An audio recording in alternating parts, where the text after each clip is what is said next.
আমাদের তো পরিষ্কার পরিচ্ছন্ন চলছে, দেখতেই পাচ্ছেন ভীষণ ঝোপঝাড় হয়ে গেছে, চারিদিকে ঝোপে ভর্তি।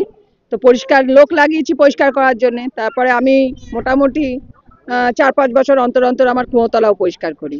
তো আমার 5-6 বছর আগে করিয়েছিলাম, আবার আমার কুয়োতলাতে ভালো করে চুন টুন দিয়ে গাছ ফাছ হয়ে গেছিল, সেগুলো পরিষ্কার করার ব্যবস্থা করাতে যখন পরিষ্কার করে খুলছে তখন দেখছে যে ওর ভেতর অজগর সাপ।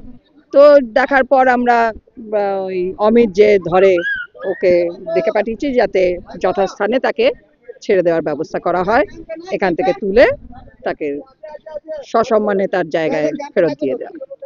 এটার জন্যই আমরা লোকও ডেকেছি, এখন চলছে, কাজকর্ম চলছে, পরিষ্কার পরিচ্ছন্ন। প্রচুর ঝোপঝাড় হয়ে গেছে, এই ঝোপঝাড়ের জন্য ভীষণ সাপের উপদ্রব বেড়ে গেছে, যার জন্য আমরা পুরো সামনে থেকে পেছন অবধি পুরোটাই পরিষ্কার করাচ্ছি।